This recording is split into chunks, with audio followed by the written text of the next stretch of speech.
It's just another school day in the city of Tokyo, Japan, and Makoto Misumi, an average Japanese high schooler, is seen in after-school archery practice. He gets back home after practice, and in a few hours' time, he takes his bath and reads his dad's new book release. He gets a little tired and lays on his bed to sleep when suddenly, he gets teleported into limbo, a world with different shimmers, stars, and colors. A confused Makoto floats around the world and searches for any sign of his room. The god of the night, Tsukimichi, appears to him and informs Makoto that he's been summoned to fulfill his parents' promise to give up one of their children to the goddess to be summoned into another world. Makoto asks him why he has to do such a thing, and Tsukimichi tells him his parents are also from another world. Before they gave birth to him, they begged the goddess to take them to Earth, and in return, they would surrender Makoto to the goddess when he came of age. Tsukimichi only appeared to Makoto to hold up his end of the deal. Makoto, after hearing all this, accepts his fate and lets Tsukimichi do the needful. Tsukimichi transports Makoto to the other world with lots of heroic qualities and powers. After bestowing all the powers Makoto needs to survive in the other world, including magic, Tsukimichi transports him to see the impulsive goddess herself. On getting to her chambers, the goddess makes fun of Makoto and gives him her own blessing, which is the ability to speak any language except that of humans. When she's done with her evil deed, the goddess throws Makoto into the new world. As he falls several thousands of feet down to the new world, Tsukimichi appears mid-air and holds him afloat. He explains a few more things about Makoto's powers to him, and then lets him freefall gently to begin his adventure in the other world. Makoto gets up and finds himself in a vast wasteland. He begins his search for civilization and wanders the wastelands for 3 whole days. Just as he's about to give up, he hears someone asking for help. He tracks the sound and follows the source to find a Shei orc trapped and about to be eaten by a 2-headed monster. Makoto rushes and effortlessly defeats the monster, scaring and saving the orc in the process, who tries to escape him. Makoto blocks her and introduces himself. He notices her fear of his powers and calms her down. When she's settled, the orc introduces herself as Emma and tells him about her sad life. It turns out she's to be offered as a sacrifice to the great dragon in a few days' time.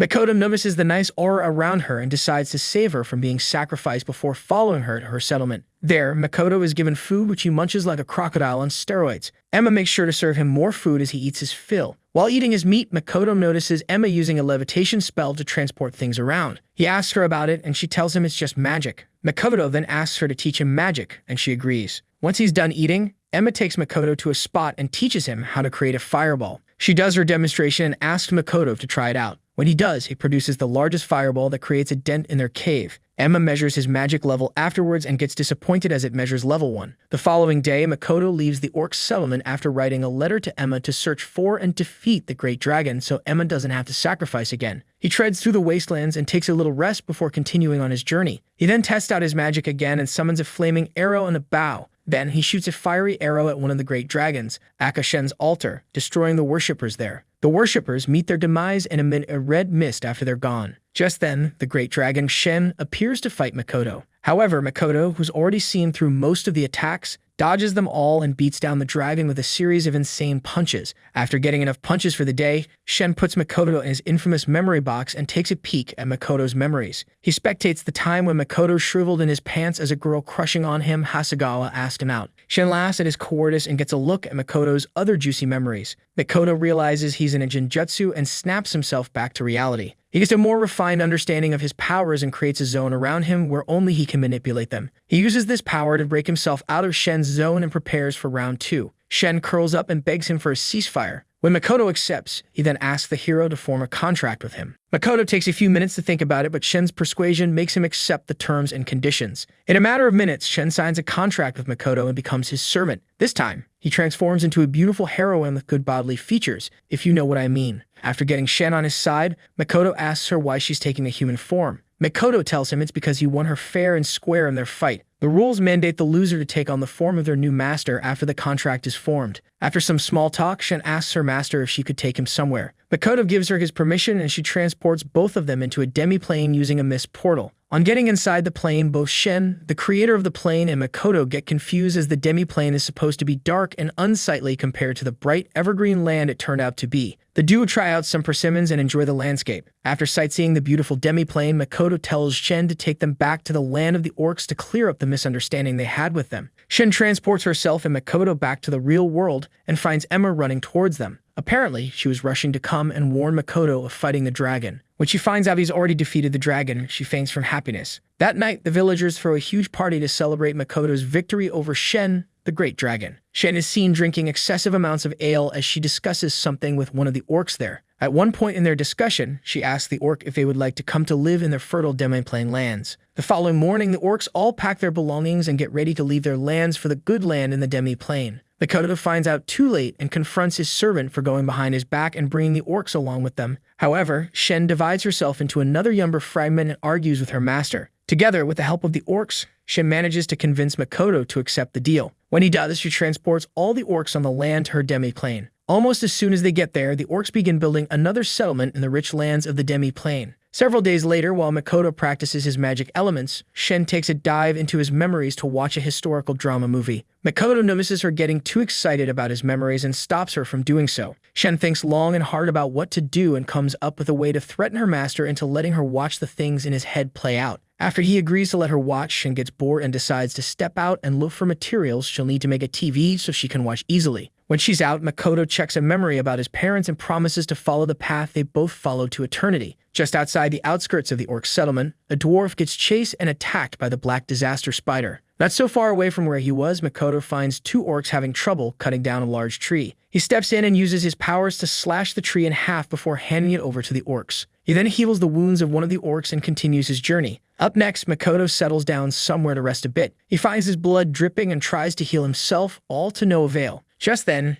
Shen shows up with an unconscious dwarf. Makoto asks her how she got to know him, and she says he was attacked by the black disaster giant spider. Speaking of the devil, the spider arrives a few moments later and attacks Makoto. Makoto's fear of spiders clouds his fighting abilities, and he runs helter-skelter from the webs the spider spun at him. When he gets back to his senses, he uses his fire powers to cut down the limbs and head of the spider. To his surprise, however, the spider kept on regenerating and becoming stronger. At one point in the battle, the spider traps Makoto on a tree and begins sucking its blood. A switch flips in Makoto's head and he turns into the spider's worst nightmare. He burns the spider to a crisp and faints from exhaustion. Still, the spider regenerates itself and fondles Makoto. Shen arrives and collects her master from him. With Makoto still unconscious, she somehow talks the spider into making a contract with Makoto. The spider transforms back into a human being and follows them home. Makoto wakes up a few hours later to find a strange, cute, and dangerous new girl who introduces herself as the Black Spider to him. The Black Spider introduces herself to Makoto and tells him how he was healed from his wounds. Makoto gets very surprised and scared at the same time that Shen made a contract with the Black Spider without his consent. When he's fully awake, Makoto gets to see his people again. Shen and the Black Spider up to their master's side. However, the dwarf they saved earlier also shows up and introduces himself as Elder, a dwarf skilled in crafting noble robes and sacred artifacts. He explains further, telling Makoto about the curse he lifted off the Black Spider after returning her to her original form. He makes a humble request to Makoto, asking him to allow his people to live on their land in the demi-plane. Just as Makoto is about to accept without any conditions, Shen butts in and tells the dwarf all the conditions they need to meet up to live in the demi-plane. The dwarf has no problem with this, so he sets off to get back to his people.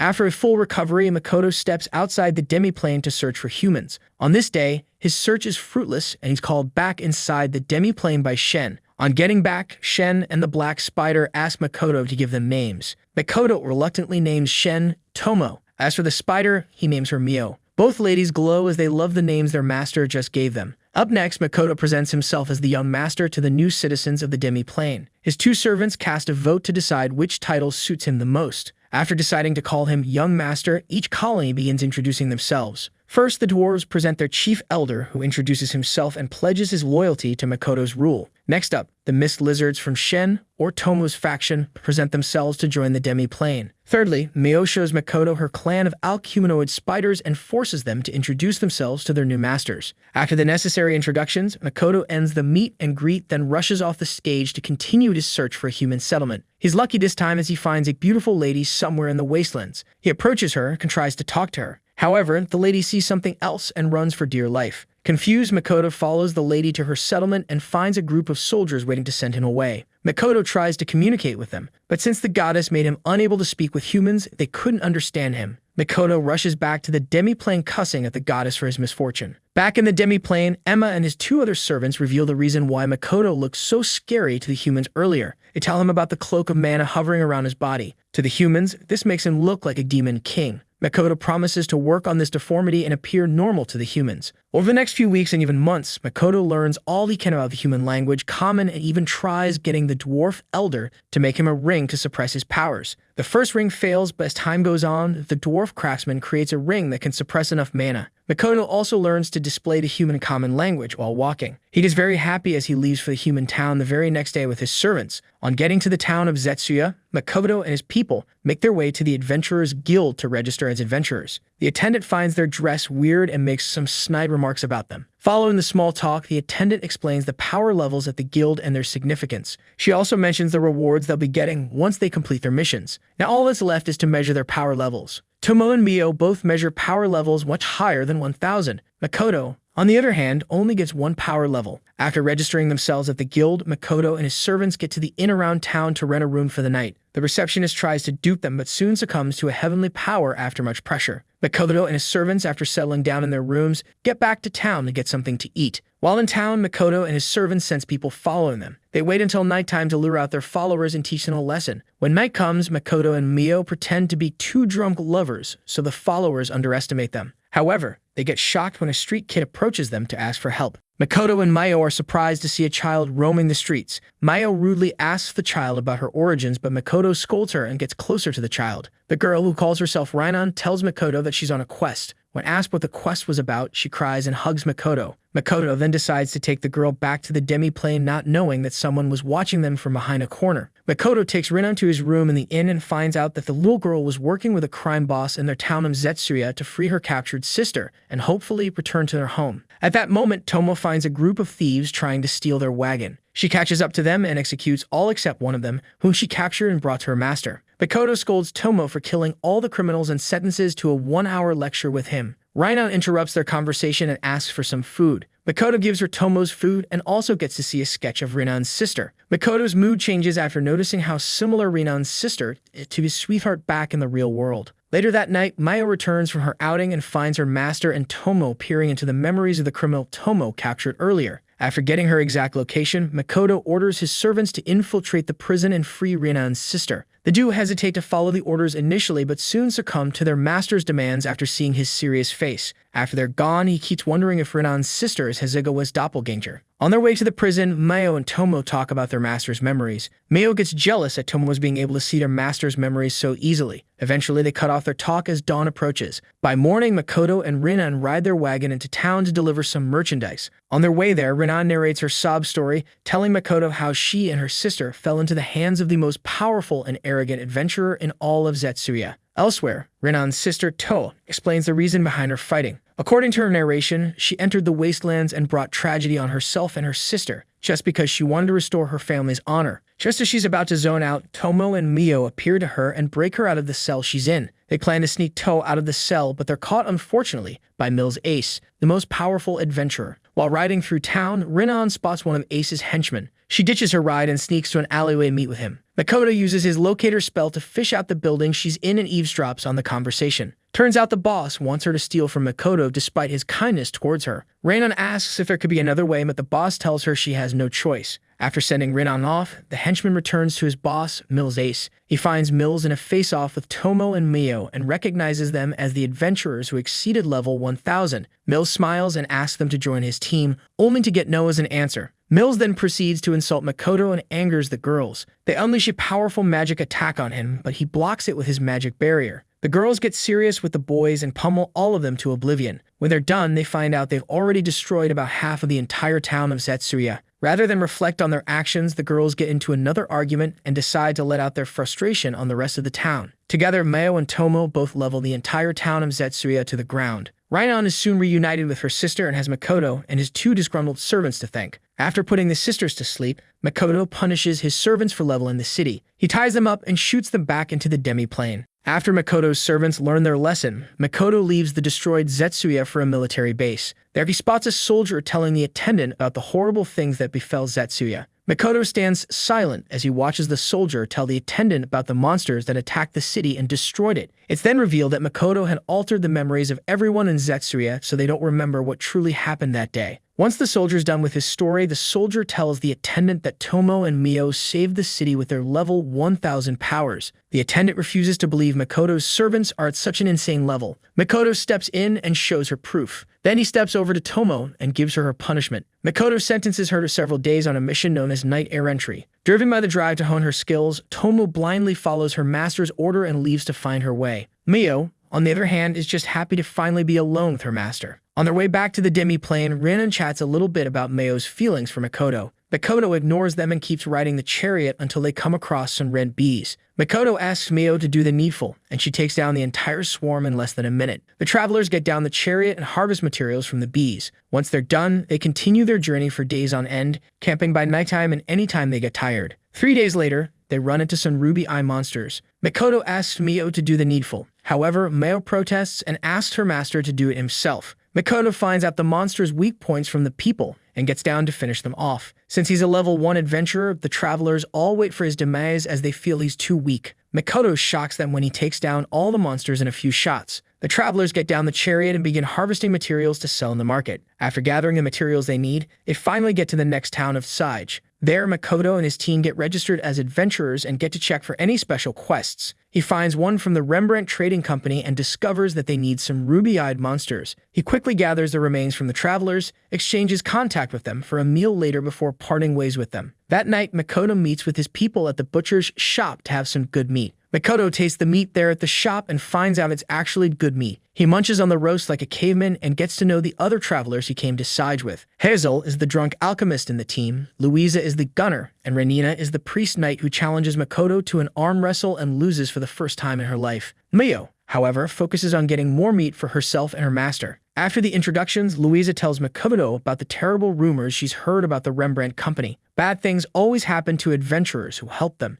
Anyways, Mio prepares herself for a nightstand with her master that day. However, she's disappointed when she finds out her master slept on another bed. Sigma male move. The next day, Makoto takes himself and Mio back to the demi-plane to begin starting a trading company there. Emma doesn't approve of this idea and she lets him know fair and square. Makoto tells her he'll rethink setting up the company there and then begins to check all around the demi-plane. He finds out about the new residential places for the Alk, Orcs, and Dwarves and also finds out they were building a castle for him too. Emma tells Makoto they've been using some of Makoto's memories to set up workflow processes. At that moment, the Eld Dwarf rushes towards them and invites Makoto to come to check out the special armor the dwarves made for him. After checking all of them out, Makoto refuses to pick one. Just as he's about to give up, he spots a full-on coat and trousers outfit that can change colors and boost his abilities. Makoto jumps into the outfit and begins running around. Up next, he meets up with a few Alks and checks out the poisonous items they got from the forests. The following day, Makoto gets out of the demi-plane and makes his way to the Rembrandt Trading Company. There, he meets with the leader who refuses to say a word to him. At the Sage Adventurers Guild, the top adventurer in the guild, Line Latte, investigates a little to find out who this masked new scoundrel is. He finds out the person is Makoto and pledges to end him very soon. In the mansion of Patrick Rembrandt, the representative of the Rembrandt Trading Company meets with Makoto and finds out about his background, including the fact that he's a level 1 adventurer with no experience whatsoever. Makoto tells Rembrandt his plans of merging his own trading company with Patrick's so they can work towards a common goal.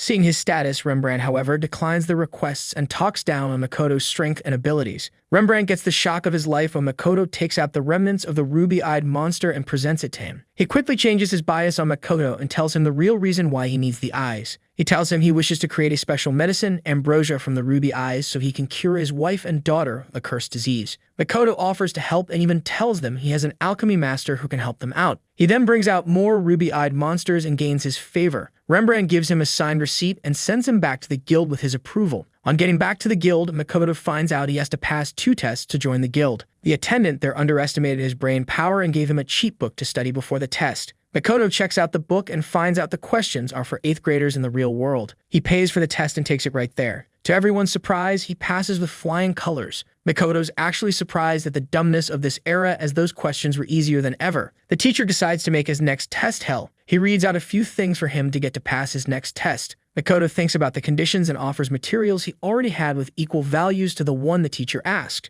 The teacher passes him almost immediately, and Makoto gets his guild card that day. Amidst her night errantry, Tomo takes down giant crabs and sneaks them back to the demi-plane. She and the orcs cook up the delicious crab and eat it with them. While eating, one of the orcs rushes to tell her about seeing Mayo in Makoto's memory vault. Thinking about the vile things Mayo could be doing to her master's memory, Tomo rushes towards her and finds everything in order. Apparently, Mayo was just helping with the translation of their master's memories. Emma puts Tomo in a tight corner and urges her to join them in translating. Tomo reluctantly joins Mio and does a little translating. While at it, the duo argues about their master's memories and how they would spend some time alone with him. Makoto, on the other hand, is seen in a diner at Sage, having trouble over which drink to take. After choosing his order, he overhears two adventurers talking about a giant crab someone had taken down earlier. Makoto takes note and gets his drink, which turns out to be bad. He decides to return to the plane and get some food. He finds Shen's or Tomo's fragment, steals some persimmons, and joins her to eat them. They discuss the bad weather, and Makoto thinks of a way to nip this problem in the bud. He talks out a few of his plans and then gets screamed at by Tomo, who telepathically asks him to come save her from Mayo in the memory vault. Makoto rushes to the vault and finds Tomo and Mio fighting over one of his memories. Makoto finds out what's happening from one of the Alk there and separates them from the fight. He orders them to keep their voice down and then hears the problem from both ends. When he's done judging the situation, he finds out they were fighting over a boring anime he had watched in the real world. He sighs a little bit and then sentences Tomo to another boring lecture with him. Later on, Makoto and the girls get back to the inn in Sage to continue their mission. There, they discuss Rembrandt's company before going to sleep. Seeing as there are two beds, Makoto opts to sleep on the sofa. However, his two servants have other plans to keep him to themselves for the night. While they scheme their evil plans, Makoto receives a message from Hazel the alchemist to help in creating the ambrosia drug. The following morning, he begins to work with Hazel. While they walk the streets, Ladi and his henchmen watch them from a corner as they cook up a plan to destroy Rembrandt's trading company.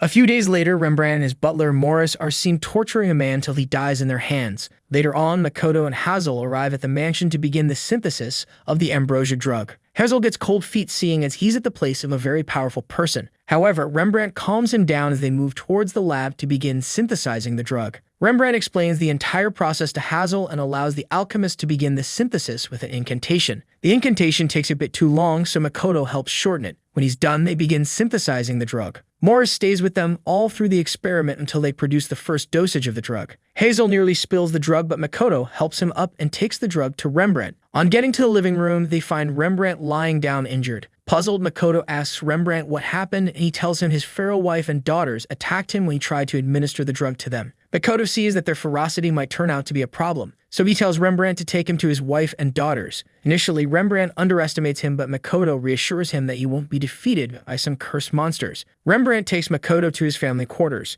Makoto faces the wife first. However, he pins her down and forces the drug down her throat. Almost immediately, the wife is healed. He does the same with the second daughter and heals her in no time. When he gets to the third daughter, he finds out she still retains a bit of her humanity as the daughter keeps telling him to stay away from her. When she attacks him, Makoto holds her down and heals her up. After taking care of his family, Rembrandt personally thanks Makoto and asks for his real identity. Makoto tells him he's just a normal adventurer. Rembrandt expresses his gratitude one more time and lets him go. Outside the mansion, Makoto runs into his two stubborn servants. While they discuss and catch up, Lime and his henchmen pull up a surprise attack on the trio. Luckily for them, they detect Lime before it's too late and dodge the attack. Tomo tells her master she sensed them following him back in town. She then asks him what to do in this case as Lime was already calling his reinforcements hiding in the woods. First of all, Makoto asks Mio to leave the fight as soon as possible to avoid annoying Tomo during the fight. Mio politely obliges and sits out the fight. Unsuspecting Tomo gets very happy and readies herself for the fight. Lime's men attack first and Makoto dodges them all. Tomo, on the other hand, waits for her master's call. When he does give her the go-ahead to start the fight, Tomo pummels most of them in just a few moves.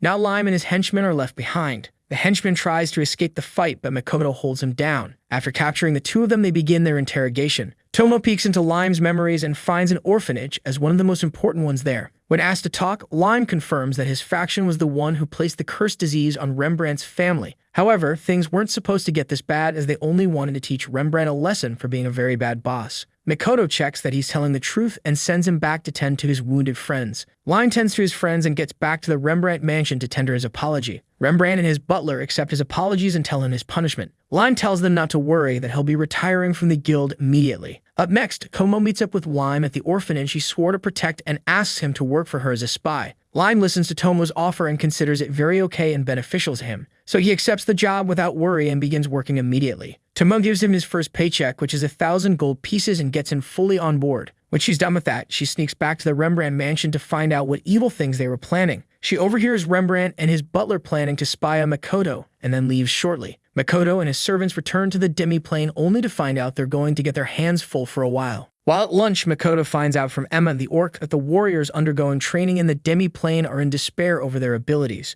Apparently, they fear they may never meet up with Makoto and his servants in terms of power. Tomo condemns them for behaving that day and gets into another argument with Mayo, who's not so fond of her words. Makoto steps in and tells Mayo and Tomo to talk to the lake and lizardmen respectively. When they're done eating, Makoto and his henchmen get to the forest near them to listen in on a few orcs having a picnic. He confirms his suspicions as the orcs complain about their master being too powerful for them to handle and defeat. Makoto thinks about his last battle with the orcs and remembers that he actually held back from obliterating them completely. He leaves the orcs and discovers Mayo eating some tomatoes for the first time. Tomo also joins them later on and gives Makoto an update on her discussion with the lizardmen. She tells Makoto that the lizardmen are scared to work together with the orcs and train together. While Makoto thinks of a solution, Tomo gets an idea and decides to try it out. In their next meeting with the orcs and lizardmen, Tomo pits the two strongest warriors from each clan against each other. Ageres represents the orcs and Liddy represents the mist lizards. The matchup begins and ends in Ageres' favor. Makoto remains expressionless as he watches the entire fight play out in front of him. It's all part of Makoto's plan. After the fight, the two fighters face their master. Makoto speaks first, telling the crowd to forget about their differences and work together to be better and reliant. From then on, an arena match would be held where a random member from either clan would be made to fight against the other. This should make them eager to work together and discover their individual strength so they can be ranked. Once she's done with the speech, Makoto was called upon to give his final speech. He says a few things and retouches the matter before ending the meeting. Next up, Makoto and his servants get back to the Adventurers Guild in Sage to register themselves there. The attendant there is shocked after finding out the power levels of Makoto's servants. She asks if they could train the rookies in the meantime as they're dangerously low on personnel to help with that. Makoto agrees to help and asks Tomo to do that for him. Tomo reluctantly agrees to help him and gets on with it. She figures out To's on the team her master asked her to train and wonders how interesting things will be for them. Up next, Tomo begins the training with the rookie group of adventurers. She takes them through very rigorous training and ends the day by making them fight some large and dangerous gorillas. The group asks for a timeout to talk to their trainer. Tomo puts a barrier on the gorillas and tells her trainees to grow past their weaknesses and work as a team to take down the big bad gorillas. The team gets into even more despair, but Tomo decides to give them a cheat strategy to beat the gorillas. She tells Hazel to lay a trap of muddy water. Louisa would pour paralyzing poison into the mud, and the archer shoots arrows at the gorillas. This strategy proves very effective as it helps them defeat all the gorillas. Nonetheless, one other gorilla is left standing, but Tomo quickly suffocates it and finishes it off. When they're done, they get to the next location and defeat the gorillas they find there. After training for the day, Tomo tells her team that they only pass her test as worthy adventurers if they can develop a strategy and take down a den filled with bad gorillas the very next day. The trainees are shell-shocked as they begin thinking about their next move. The following day, they set out to find a den of gorillas. Some hours later, they return with a bag full of gorilla tails. This shocks the entire guild as the rookies become legends in just one day. Elsewhere, Makoto gives Mayo another job to go search for Ambroise's flowers in the deadly forest of Tinarak while he opens their new trading company. Mayo accepts the job and begins her journey. Makoto gets to Rembrandt and asks him to rent him some space in his real estate to set up his shop. Rembrandt knows Makoto's planning to spy on him, but he still tries to find him a spot in his establishment. Keep your enemies closer. After his meeting with Rembrandt, Makoto gets back to the demi-plane and discusses his meeting with Rembrandt with his servants over lunch. Apparently, Rembrandt had told him of a neutral city where he could set up his shop without having to worry about regulations and the like.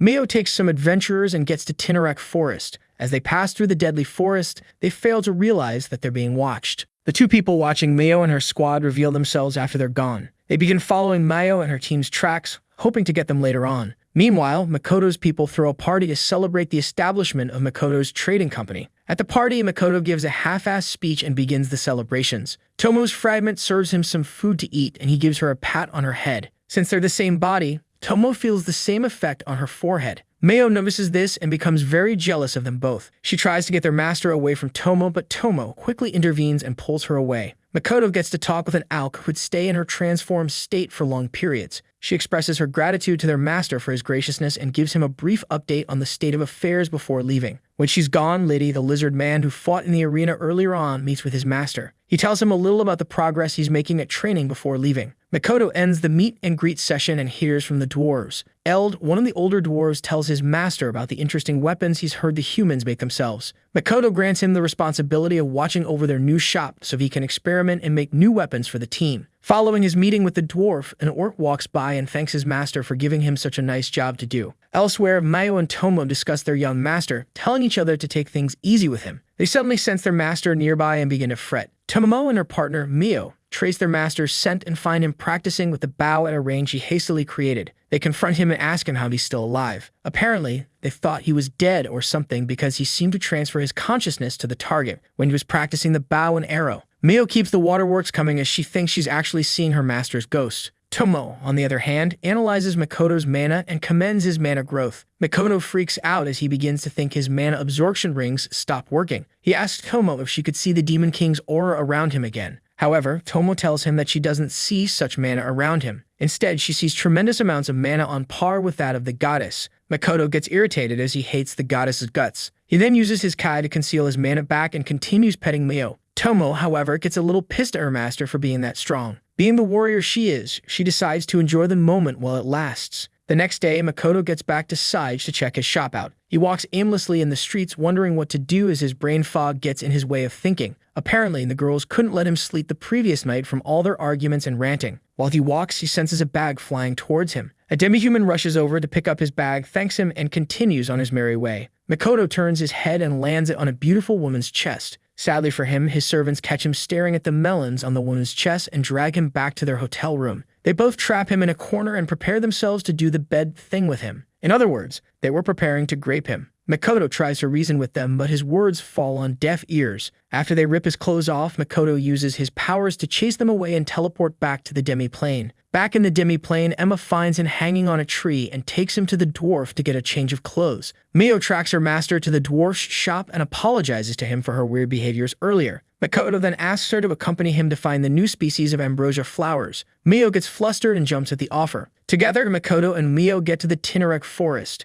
As they get closer to the flowers, they sense a few amateur adventurers following them behind. Mio ties them up with her silk as they both get into a flower field. Makoto holds her master's hands as they inch closer to the real flower species. They meet the two weirdos tracking Mio earlier on and ask them what they're really after. Mio gets really pissed about them interrupting her golden moment with Makoto. She loses control a little bit and prepares to fight the two people in front of her. One of them, however, questions them a little bit about their smell, and then begins to attack both of them. Mio, Makoto, and their amateur stalkers earlier all run for dear life as the two weirdos keep firing arrows at them. Makoto takes his people to a safe place and calls Tomo to help him with a strategy to defeat their attackers. Tomo tells her master to create a smokescreen to blind the attackers so she can bring the rookies back to the demi-plane. Makoto acknowledges her plan and asks her how he can bring the deranged Mio back to normal. Tomo tells him to feed Mio her favorite food, which is his blood. Makoto realizes the truth in her words. As the attackers approach them, Mio creates a smokescreen and sends the adventurers to the demi-plane just like Tomo said. Then he slashes his palm and feeds Mio his blood. The attackers just stand there wondering why this mysterious man is feeding the girl his blood. When they're done spectating, one of them pulls out his wand to create a free spell. However, Mio absorbs the mana around the attacker and dispels his spell. Makoto creates a blinding light and destroys their attackers' wands. The rookie adventurers end up getting summoned into the illusionary city between the real world and the demi-plane. Things get really confusing for them as they wonder where they are. Thankfully, Tomo and her fragments are there to guide them to the demi-plane. After their fight, Makoto and Mio come to terms with the two attackers named Aqua and Eris.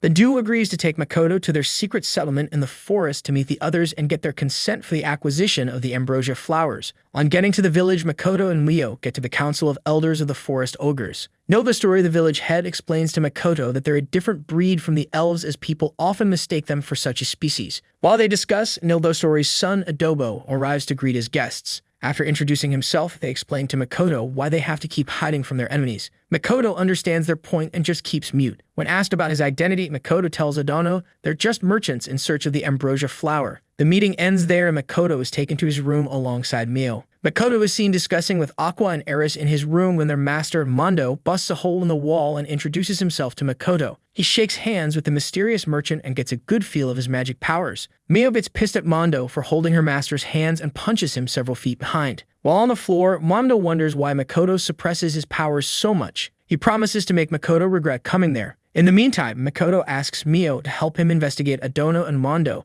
as he senses something weird with them. Mayo happily accepts the job and sinks into the ground. There, she thinks about her master's anxiousness and hopes there's nothing more to it. She senses Mondo walking the forest and decides to take a sneak peek at him. She checks the mana around it and attributes it to the earth element. A few seconds later, she telepathically intercepts a discussion between Adono and Mondo. Apparently, they were secretly working for a demon. Hours later, the village throws a party to honor Makoto and Mayo for their visit. While the party is on, Makoto spots Adono attacking Mondo. Suddenly, a demon in a black cloak and fiery mana appears and the two go unconscious. Makoto approaches the Lich demon and asks what his deal is. The demon is surprised at Makoto for being able to withstand his powerful mana. He decides to attack Makoto with his dark magic, but Makoto absorbs the magic and consumes all of the demon's magic. Tomo arrives at the village and Makoto takes him to the ground. She meets with Nildo Story, who seems to have forgotten all about her. She gives him a few pointers and he finds out she's actually the great dragon Shen. Tomo, however, tells her people to show Makoto some respect instead, as he's her master. Later on, Makoto and his servants begin questioning the demon. When asked what his true objective is, the demon tells Makoto that he plans on becoming a Grant in the near future so he can travel between worlds. He insults Makoto a little bit and almost gets slashed in the throat. Makoto approaches the demon in a friendly manner and asks him to teach him some dark magic. The demon was shocked as he didn't know what to tell Makoto. Tomo comes up with an interesting concept and asks her master to form a contract with the demon so they can help each other. Makoto helps the demon become a Grant, and in return, the demon teaches him dark magic. Makoto begins the contract ritual. Elsewhere in the Demi-Plane, the rookie adventurers contemplate stealing the treasures of the Demi-Plane. Meanwhile, Makoto finishes his contract and transforms the skeleton demon into a Giga Chad. The demon stands up in his new form and appreciates his master for his help. Tomo begins contemplating visiting the memory vault to get some things when she suddenly collapses and begins spitting out blood. Makoto gets very alert and begins tending to his wounded servant. Apparently, someone had triggered an explosion around the barriers Tomo placed around the Demi-Plane's outskirts. The resulting damage had some effect on Tomo's physique. After placing her in the right care, Makoto and Shiki, the former demon and his latest servant, rush towards the location of the explosion to investigate. Shiki runs out of energy on his way and asks Makoto to let him heal the wounded people instead. Makoto gives him the go-ahead and Shiki uses his healing powers to heal the fatally injured. Makoto finds some unconscious demi-humans in really bad shape. He is very worried about their well-being and hopes they're still alive. He casts his own healing magic to heal one of the wounded soldiers and eventually revives him. When he's done, he finds his own mana suspended in the air. While he wonders how that happened, an orc comes bearing bad news. Apparently, Shen's fragment and an orc were there at the point of the explosion. Sadly, they lost their lives.